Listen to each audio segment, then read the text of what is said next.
The 80s was the era of the action heroes, and there was arguably one that rested at the top of the heap. So popular, in fact, he was constantly name-checked by the President of the United States. And in the spirit of Rambo, let me tell you, we're gonna win this time. In addition to being parodied again and again. But there is only one true Rambo, and that is Sylvester Stallone.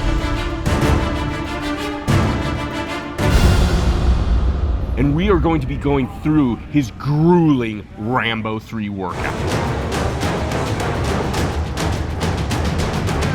We're going to be hitting shoulders today, which was one of Stallone's go-to workouts, and we're going to be logging it all in our brand new Buff app. So you can download it yourself if you'd like, link in description. You can also follow this exact workout if you check out our profile after you've registered, and all you got to do is click the workout, hit perform, and you're good to go. So you can follow along if you'd like. This is what we're going to be using. We're going to be tracking every single exercise, every set, every rep, and we're going to be good to go. Yeah. We have got a killer shoulder workout ahead of ourselves, so I'm warming up a little bit with a Bradford press. This is one of me and Brandon's favorite mobility shoulder exercises. One thing that I want to clear the air with, because it feels like every single workout you do now of a celebrity or an athlete of any caliber is the comments are immediately filled with, were they also on steroids? Well, thankfully this one comes straight from the horse's mouth, or in this case, the Italian stallion's mouth himself. Yes, he was on substance performance enhancers during the making of this movie, but I do gotta say, I strongly believe a physique like this is completely achievable, natural. Would it be hard? Could you not maintain it for long periods of time? I would say yes to both of those things, but it is absolutely doable. In my opinion, one of the reasons someone, especially like Stallone, probably had to kind of go to the level that he had to, you're talking about a guy who's writing, directing, acting. He's got so many things he's juggling. Also, in addition to the training, which this was an extremely grueling training process, that is an immense workload. And with someone of his caliber who has the pressure of hundreds of people relying on him in order to deliver a successful movie, there's only so much you can do in a short period of time. So he did it that way. He's honest about it. I appreciate that. But at the same time, I absolutely believe that this is a physique that you could achieve naturally, just with a lot of work.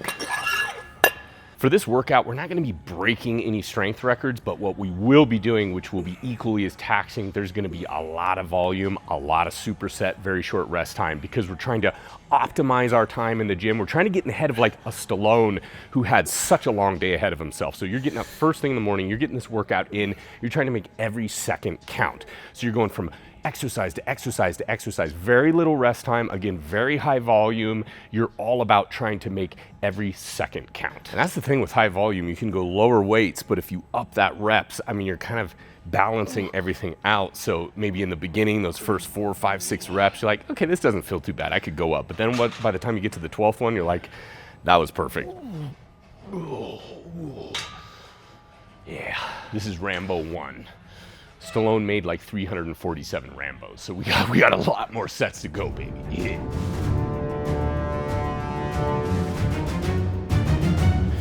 Stallone was a known extremist. I mean, this guy took everything to the limit. That included his diet, which was kind of like a proto-keto diet back in the 80s. He had a lot of greens, he had a lot of meat, he did not have a lot of carbs. In retrospect, he said he would not do this diet again because he thought it was too extreme, but he tried to do everything he could to get into the best possible shape he could.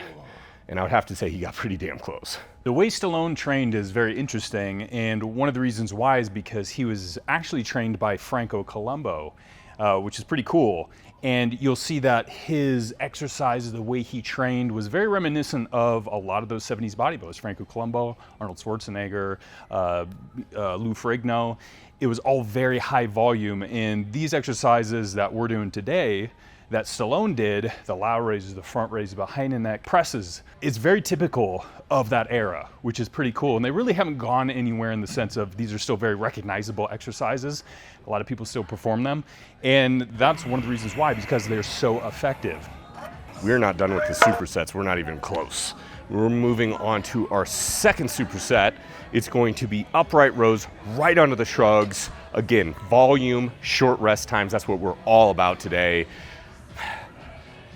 This may be a workout we're not entirely sure we can even finish, but we're gonna try our best because we're already just blown out from those last two, but we're gonna push through it and see what we're capable of.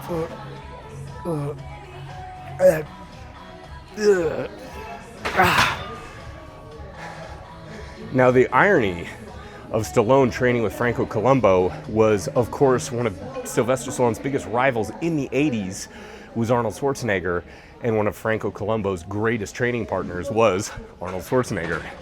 And I think the irony of that is Sylvester Stallone tore his pec when training with Franco Columbu, and Arnold was famously known for some of the very many psychological war games he would play. So was Franco Columbu an undercover mole sent by Arnold in order to try to derail Stallone's career? The world may never know.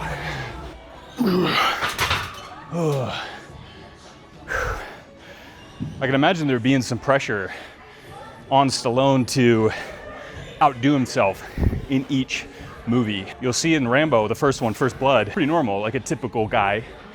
Still in shape, but nothing extreme. Of course, Rambo 2 comes out. He definitely looks better. He's like upgraded, he's like super Rambo. And then Rambo 3, he tries to top Rambo 2. And I remember that shot with him in the desert. His neck was just like so thick.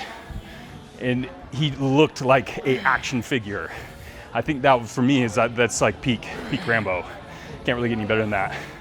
And really all this through this training, upright rows, the shrugs, it's all those traps, shoulders. I mean, on camera you just want to look wide, you want to look thick. And he definitely achieved that.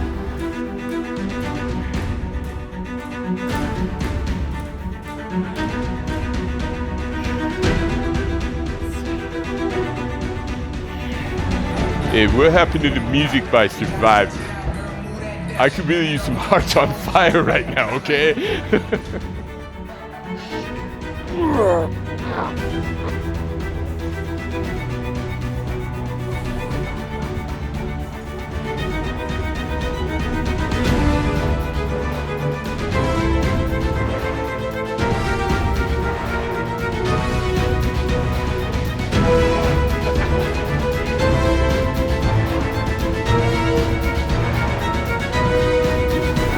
That wraps up the Stallone Rambo 3 workout. As you can see, the teenagers have taken over. I think this is a great analogy for the end of the action hero era. All good things must come to an end, including this workout. We hope you enjoyed it. Let us know who you want to do next.